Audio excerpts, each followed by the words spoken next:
जय हिंद साथियों, स्वागत है आपका आपके ही यूट्यूब चैनल अमृता क्लासेस में। आज से हम शुरू करने जा रहे हैं Uttar Pradesh police sub inspector exam, Uttar Pradesh police constable exam और अन्य प्रतियोगी एग्ज़ाम के लिए महत्वपूर्ण एक विषय मैथमेटिक्स। मैथमेटिक्स के इस सीरीज़ में हम बिल्कुल बेसिक से पढ़ेंगे और शॉर्ट ट्रिक के साथ पढ़ेंगे। यानी कि ये जो क्लास होगी उन स्टूडेंट्स के लिए जो कि बिल्कुल मैथ्स में वीक है उसके लिए भी बेनिफिशियल होगा और जिन्हें मैथ्स आती है उनके लिए भी बेनिफिशियल होगा, क्योंकि इस सीरीज़ में हम मैथ्स बेसिक के साथ साथ शॉर्ट ट्रिक के साथ भी सीखेंगे, ताकि मेरी तरह आप लोगों के भी 93.13 से ऊपर ही मार्क्स आए। मेरे जो यूपीएसआई में मार्क्स थे वो थे 93.13। तो आज के क्लास में हम मैथ्स का जो पहला चैप्टर शुरू करने जा रहे हैं वो है संख्या पद्धति। संख्या पद्धति शुरू करने से पहले हमें कुछ चीज़ें जान लेनी चाहिए, जैसे कि संख्या कितने प्रकार के होते हैं। संख्या दो प्रकार के होते हैं, एक वास्तविक संख्या और दूसरी काल्पनिक संख्या। हमें काल्पनिक संख्या नहीं पढ़नी है, ये हायर क्लासेस में पढ़ी जाती है। हमें यहाँ पे जो पढ़ना है वो है वास्तविक संख्या। वास्तविक संख्या फर्दर दो प्रकार के होते हैं, पहला है परिमेय संख्या और दूसरा है अपरिमेय संख्या। फिर ये जो परिमेय संख्या है वो भी दो प्रकार के होते हैं, पहला है पूर्णांक और दूसरा है भिन्न। फिर ये पूर्णांक जो है, पूर्णांक को भी आगे तीन भागों में विभाजित किया गया है। तीन प्रकार के होते हैं पूर्णांक, कौन कौन से? धनात्मक पूर्णांक, पूर्ण संख्या और ऋणात्मक पूर्णांक। फिर ये जो पूर्ण संख्या है ये दो प्रकार के होते हैं, प्राकृतिक संख्या और शून्य। अब सबसे पहले बात करते हैं प्राकृतिक संख्या की। प्राकृतिक संख्या क्या है? देखिए, जिन संख्याओं का प्रयोग हम गिनती के लिए करते हैं उन्हें हम प्राकृतिक संख्या कहते हैं। यानी कि वह संख्या जिनका प्रयोग हम गिनती के लिए करते हैं प्राकृतिक संख्या कहलाती है। जैसे 1 2 3 4 5 6 7 8 इन्फिनिटी तक जितने भी हम गिनती के लिए यूज़ कर पाए, गिनती कर सकते हैं, उसे हम क्या कहेंगे? प्राकृतिक संख्या। इसमें ज़ीरो नहीं आएगा, 1 से लेके स्टार्ट होगा, ठीक है। ये चीज़ आप ध्यान रखिएगा प्राकृतिक संख्या में। दूसरा है पूर्ण संख्या। जब ये जो सारे प्राकृतिक संख्या है इसके आगे हम शून्य को भी ले लेते हैं तो वो क्या बन जाता है? पूर्ण संख्या। यानी प्राकृतिक संख्या के आगे हम ज़ीरो भी रख दे तो ये बन जाता है पूर्ण संख्या। शून्य पूर्ण संख्या है, प्राकृतिक संख्या नहीं है। ये चीज़ आप लोग हमेशा ध्यान रखिएगा। प्राकृतिक संख्या क्या होगा?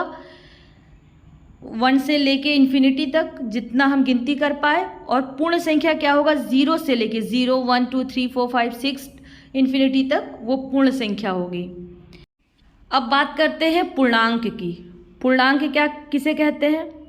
देखिए, जो 0 1 2 3 4 तक है इधर, इसके इस साइड में अगर हमने जोड़ दिया क्या? निगेटिव जो डिजिट्स है, जैसे -1 -2 -3, ठीक है। इसके लेफ्ट साइड में हमने -1 -2 -3 का इन्फिनिटी वाला सीरीज अगर रख दिया तो ये क्या कहलाएंगे? पूर्णांक, ठीक है। अब सबसे पहले बात करते हैं धनात्मक पूर्णांक की। धनात्मक पूर्णांक क्या होगा?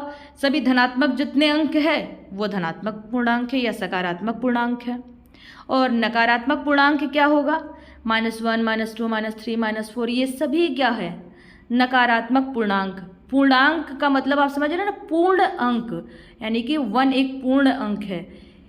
तो इस तरह से आप याद रखिए, जैसे ये पॉइंट में नहीं है या डिवीज़न में नहीं है तो ये क्या है? पूर्ण अंक है, पूर्णांक। 0 एक ऐसा डिजिट है, ये चीज़ आप नोट कर लीजिए, 0 एक ऐसा डिजिट है जो ना तो धनात्मक और ना ही ऋणात्मक है, और 0 ना ही प्राकृतिक संख्या है। कई बार 0 के बारे में पूछा जाता है कि क्या यह धनात्मक है, क्या यह ऋणात्मक है, क्या यह एक प्राकृतिक संख्या है? तो ये तीनों ही यह नहीं है। अब बात करेंगे सम संख्या की, इवन नंबर। इवन नंबर या सम संख्या क्या होते हैं? देखिए, जो भी संख्या 2 से फुली डिविजिबल है या 2 से पूर्णतः विभाजित है उन्हें हम क्या कहेंगे? सम संख्या या इवन नंबर। जैसे 0 2 4 6 8, ये सब क्या है? सम संख्या है या इवन नंबर है। फिर बात करते हैं विषम संख्या की। विषम संख्या क्या होगी? जो 2 से डिविजिबल नहीं है, 2 से पूर्णतः विभाजित नहीं होती है, उन्हें हम क्या कहेंगे? विषम संख्या। जैसे कि 1, 3, 5, 7, 9 ये सब क्या है? सब विषम संख्या है। अब बात करते हैं एक और संख्या की, क्या है? अभाज्य संख्या। अभाज्य संख्या क्या होती है? वो संख्या जो सिर्फ एक और अपने स्वयं से विभाजित हो, एक और अपने स्वयं से ही विभाजित हो, उसके अलावा किसी से विभाजित ना हो, तो उसे हम क्या कहेंगे? अभाज्य संख्या। जैसे कि देख लीजिए आप 3 क्या किसी से डिविजिबल है? नहीं, सिर्फ 1 से डिवाइड हो रहा है और 3 से डिवाइड हो रहा है। इसी तरह 5 भी सिर्फ 1 से डिवाइड हो रहा है और 5 से डिवाइड हो रहा है। 7 भी किससे डिवाइड हो रहा है? सिर्फ 1 से और 7 से। इसी तरह 11, 13 ये सब क्या है? अभाज्य संख्या। अगला जो टाइप है वो है मिश्रित संख्या। मिश्रित संख्या क्या होती है? वह संख्या है जो 1 से बड़ी हो और अभाज्य ना हो। 1 से तो बड़ी हो और अभाज्य भी ना हो, उसे हम क्या कहेंगे? मिश्रित संख्या। जैसे कि 6, 8, 10, 12, 14 ये सब क्या है? मिश्रित संख्या है। अगली जो संख्या है वो है सहअभाज्य संख्या। सहअभाज्य संख्या क्या है? 2 प्राकृतिक संख्या है और जिनका HCF महत्तम समापवर्तक 1 हो, या आप ऐसे समझिए कि 2 संख्या है जो आपस में डिविजिबल नहीं है या विभाजित नहीं होता हो। जैसे कि आप समझ लीजिए 2 और 3, 4, 5। क्या 2, 3 आपस में विभाजित हो रहा है? नहीं। 4, 5 आपस में विभाजित हो रहा है? नहीं हो रहा है। 7, 9, 8, 11, 9, 14 ये सब आपस में डिविजिबल नहीं है। लेकिन आप देखेंगे अगर 4 डिवाइडेड है लेकिन 4 और 5 आपस में डिविजिबल नहीं है, तो इसे हम सहअभाज्य कहेंगे। अभाज्य वो है जो किसी से डिविजिबल नहीं है, और सहअभाज्य का मतलब 2 संख्या हो जो आपस में विभाजित ना हो। तो ये अभी हमने जाना किसके बारे में? संख्या के बारे में। संख्या कौन कितने प्रकार के हैं, कौन कौन से हैं। अब हम जो बात करेंगे वो है किसी संख्या को विभाजित करने के नियम। जैसे आपके सामने कोई संख्या है, वो संख्या किससे डिविजिबल होगी आप अगर देख के ही पहचान लो। इस तरह से कुछ नियम हैं, वो आप पढ़ लीजिए। उसके बाद आगे की क्लास में ये बहुत काम आएगा और इससे क्वेश्चंस भी पूछे जाते हैं। इससे कैलकुलेशन बहुत इजी हो जाता है, आपको बहुत बड़े कैलकुलेशन नहीं करने पड़ेंगे। तो कुछ चीज़ें आप जान लीजिए इसके रूल के बारे में, कौन कौन से रूल है। तो सबसे पहला रूल है 2 से विभक्त होने का नियम। 2 से कौन सी संख्या डिवाइड होगी? अगर किसी संख्या के जो इकाई का अंक है, इकाई दहाई तो आपने पढ़ा ही होगा। इकाई का सबसे लास्ट वाला जो होता है, राइट साइड से पहला और लेफ्ट साइड से अगर ले तो सबसे लास्ट।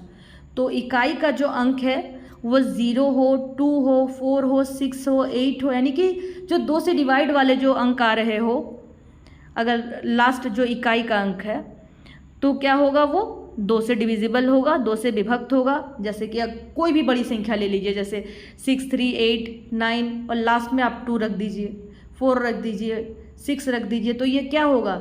2 से डिवाइड होगा ही होगा। यानी कि 2 से विभक्त होने के लिए अगर इकाई का अंक सम संख्या हो तो वो 2 से विभक्त होगा। दूसरा है 3 से विभक्त होने का नियम। कोई संख्या 3 से कब विभक्त होगी, कब डिवाइड होगी 3 से? जब उन संख्या, कोई अगर संख्या आपके सामने दी हुई है, जैसे आप देख लीजिए 5, 8, 7, 4, 2, 1। अब इन संख्याओं को, ये जो संख्या है इसके अंकों को आपस में जोड़िए। जैसे 8 और 5 13, 13 और 7 20, 20 और 4 24, 24 और 2 26, 26 और 1 27। टोटल अंकों का योग कितना आया? 27। अब आप 3 से 27 को डिवाइड करिए, क्या ये डिविजिबल है? 27 हम देख रहे हैं, हाँ। 3 से अगर 27 को डिवाइड करें, 3 9 27, यानी कि 3 से कट जा रहा है ये। तो ये जो इतनी बड़ी संख्या है ये 3 से कट जाएगी। अब आप समझ गए कि अगर कोई भी बड़ी संख्या आपके सामने दी गई हो, वो 3 से विभक्त हो रहा है या नहीं हो रहा है, हम कैसे जानेंगे? उनके अंकों को आपस में जोड़ देंगे और जोड़ने के बाद जो भी योग आएगा उसे हम 3 से डिवाइड कर देंगे, और अगर 3 से डिवाइड हो रहा है तो वो संख्या पूरी 3 से डिवाइड हो जाएगी। अगला आता है 4 से विभक्त होने का नियम। 4 से कौन सी संख्या विभक्त होगी? कौन कौन सी संख्या है जो 4 से डिविजिबल होगी? अब देखिए, इकाई और दहाई 2 अंक अब लेना है।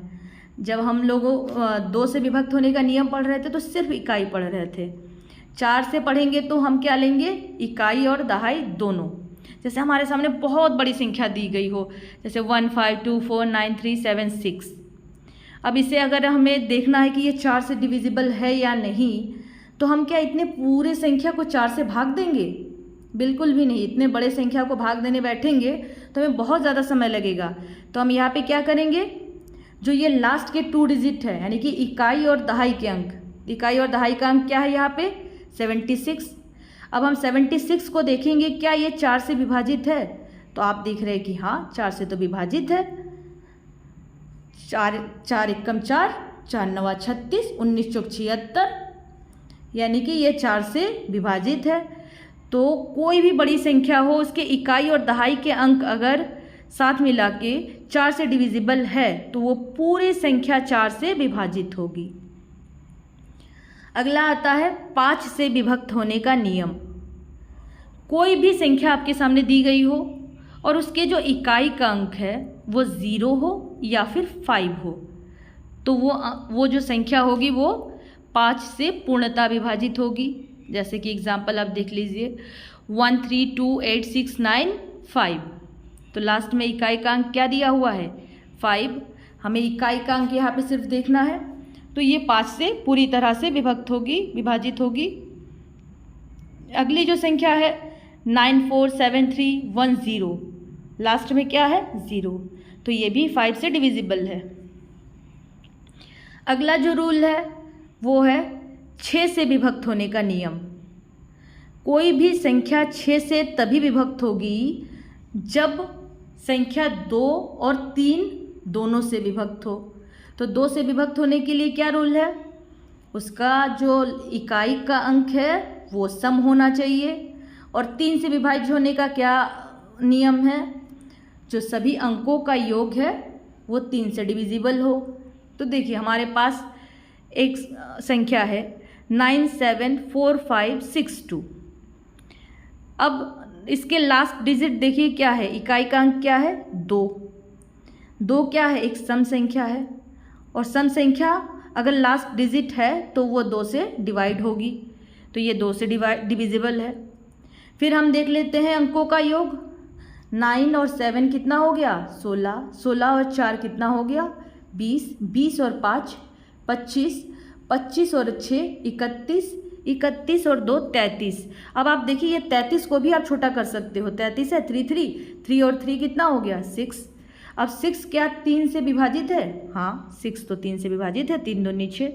तो ये जो संख्या है 3 और 2 दोनों से विभाजित है, इसका मतलब है ये 6 से भी विभक्त होगा। अब हम बात करेंगे 7 से विभाजित होने के नियम की। 7 से विभाजित होने के क्या नियम है, जैसे कोई संख्या दी गई है, जैसे आप मान लीजिए 133, तो इसके हमें इकाई का अंक सबसे पहले लेना है। 133 का इकाई का अंक क्या होगा 3। तो 3 को हमें सबसे पहले 2 गुना करना है। 3 का 2 गुना करेंगे तो कितना आएगा 3 दूनी 6। अब इस 6 को ये जो आगे के जो 2 डिजिट बचे क्या है 13, इससे घटाना है। 13 में से हम 6 घटाएंगे, कितना आएगा 7। अब देखिए ये जो 7 है ये 7 से डिविजिबल है, 7 से आसानी से डिवाइड हो जा रहा है, तो ये संख्या 7 से विभाजित हो जाएगी। यानी कि अगर किसी भी संख्या के इकाई के अंक को 2 गुना करके शेष बची जो संख्या है उससे घटाने पर जो संख्या आती है वो अगर 7 से डिविजिबल है तो पूरी जो संख्या है वो 7 से विभाजित होगी। अब अगला नियम है 8 से विभाजित होने का नियम। कोई भी संख्या हमारे सामने दी गई है, ठीक है, बहुत बड़ी से बड़ी संख्या दी गई और उसके हमें 3 डिजिट देखने हैं लास्ट के, इकाई दहाई और सैकड़ा के जो लास्ट 3 डिजिट है बस वही लेना है। बहुत बड़ी संख्या दे दी गई हमारे सामने, जैसे 2 6 7 5 4 1 2 0। अब इतनी बड़ी संख्या दे दी गई और पूछा गया कि क्या ये संख्या 8 से विभाजित है या नहीं है। तो आप क्या करेंगे, बैठ के पूरा 8 से उसका भाग करेंगे और देखेंगे कि 8 से विभाजित हो रही है या नहीं हो रही है। लेकिन ऐसे हमें नहीं करना है, हमें ये जो रूल है ये लगा के देखना है। तो हमें सबसे पहले क्या करना है, ये जो लास्ट 3 डिजिट है 1 2 0 यानी कि 120, हमें सिर्फ ये देखना है कि क्या ये 120 जो है ये 8 से विभाजित है या नहीं है। अब हम देख रहे हैं कि जो 120 है ये 8 से विभाजित हो रहा है, 8 से तो डिवाइड हो रहा है। ठीक, 8 एकम 8, 8 पंचे 40, 15 अट्ठे 120। जब ये 8 से विभाजित हो रहा है 120, यानी कि जो 3 डिजिट है वो 120 वो 8 से डिवाइड हो रहा है, तो पूरी संख्या 8 से विभाजित होगी। यानी कि अंत के 3 अंक यदि 8 से विभाजित होंगे तो संख्या हमेशा 8 से विभाजित होगी। जब हमने 4 से विभक्त होने का नियम पढ़ा था तब क्या देखा था, लास्ट के 2 डिजिट 4 से डिवाइड होने चाहिए। और 8 से जब पढ़ रहे हैं तो क्या है, लास्ट के 3 डिजिट 8 से डिवाइड होने चाहिए। ये तो बात हो गई 8 से विभाजित होने का नियम। अगला नियम है 9 से विभक्त होने के नियम। देखिए, जब हम लोगों ने 3 से विभक्त होने का नियम पढ़ा था उस टाइम क्या पढ़ा था कि जो सभी कोई अगर संख्या है उसके अंकों का योग करना है और अंकों का जो योग आएगा वो 3 से विभक्त हो। इसी तरह इसमें भी होगा, सबसे पहले सभी अंकों का योग करेंगे और जो अंकों का योग है, अगर अंकों का योग 9 से विभाजित होती है तो वो संख्या 9 से विभाजित हो जाएगी। जैसे कि देखिए एक संख्या देख लीजिए, 5 9 4 3 2 4। ठीक है, अब इसके अंकों का योग हम देख लेते हैं। 5 + 9 + 4 + 3 + 2 + 4, 5 और 9 14, 14 और 4 18, 18 और 3 21, 21 और 2 23, 23 और 4 27। क्या ये 27 9 से डिविजिबल है? हाँ, 9 त्रिक 27 डिविजिबल है। तो ये पूरी संख्या जो है 9 से विभक्त होगी। देखिए, ये चीज़ें इसलिए नहीं पढ़ाई जा रही है कि आपको रटना है या कुछ, इससे क्वेश्चंस पूछे जाते हैं कि क्या ये संख्या 9 से डिविजिबल है। 4 संख्या आपके सामने दे दी जाएगी कि इसमें कौन सी संख्या 9 से विभक्त है, तो क्या चारों संख्याओं को आप 9 से डिवाइड करके देखेंगे? नहीं, इस तरह से नहीं करना होगा। इसीलिए ये शॉर्ट ट्रिक ही समझ लीजिए और रूल भी समझ लीजिए। ठीक, इसलिए आपको ये पढ़ना ही है। आप याद कर लीजिए कि हाँ ये नियम है, ये नियम है। बस कुछ चीज़ें मैथ्स में भी रटी जाती है तो ये चीज़ आपको रटना ही पड़ेगा। हमें फॉर्मूला भी तो रटते ही है मैथ्स में, तो इसको भी इसी तरह रट लेते हैं। अब अगला जो नियम है वो है 10 से विभक्त होने के नियम।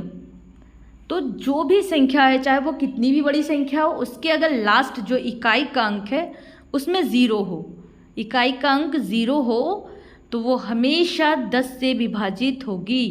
जैसे 2 3 4 7 8 0, लास्ट में क्या है 0, तो ये 10 से विभाज्य है। इसी तरह अगला जो रूल है वो है 11 से विभक्त होने का नियम। इसे हम एग्जाम्पल की तरह ही समझाते हैं। जैसे एक संख्या आप ले लीजिए, क्योंकि पहले बताऊंगी तो आपको समझ में नहीं आएगा, बाद में इसका रूल बताती हूँ। जैसे एक संख्या आप देख लीजिए 3 8 4 2 5 9 4 0 3। इवन और ऑड आप समझ गए। इवन का मतलब जो 2 से डिवाइडेड हो और ऑड का मतलब जो 2 से डिवाइडेड नहीं है। यहाँ हमें इवन और ऑड नंबर नहीं देखने हैं, इवन और ऑड प्लेस देखने हैं, यानी कि सम और विषम स्थान देखने हैं। जैसे जो 3 है 1 नंबर पे है, ये विषम स्थान है। 4 जो है 3 नंबर पे है, ये भी विषम स्थान है। इसी तरह 5 विषम स्थान पे है, 4 विषम स्थान पे है, 3 विषम स्थान पे है। तो इन सबको आपस में जोड़ लेंगे। जो भी विषम स्थान पे है उन्हें हम सबसे पहले आपस में जोड़ लेंगे। जैसे 3 + 4 + 5 + 4 + 3। इसी तरह जो सम स्थान पर है वो कौन कौन से है, 8 + 2 + 9 + 0। सम स्थान का मतलब दूसरे नंबर पे, चौथे नंबर पे, छठे नंबर पे और 8वें नंबर पे कौन कौन से डिजिट्स है। अब हमने इसको जोड़ लिया, 3 4 7 5 12 और 4 16 और 3 19। इसी तरह आया 8 2 10 और 9 19। 19 और 19 को जब हम घटाए तो क्या मिला हमें 0। यानी कि अगर जब इन्हें घटाने के बाद या तो 0 आए और या तो 11 से डिविजिबल कोई डिजिट आए तो वो संख्या पूर्ण रूप से 11 से डिवाइडेड होगी। यानी कि जो मेन रूल क्या है कि सम स्थान और विषम स्थानों की संख्या के अंकों का जब अंतर या तो 0 हो और या तो ऐसा अंक आए जो कि 11 के गुणज के रूप में प्राप्त हो तो वो संख्या 11 से विभक्त होगी। तो आज हम लोगों ने कुछ रूल्स पढ़े हैं, इसे आप लोग आज याद कर लीजिए कि क्या क्या है। आगे की क्लास में इससे संबंधित जितने भी क्वेश्चंस हैं वो करेंगे। आज के लिए बस इतना ही। Thank you. जय हिंद।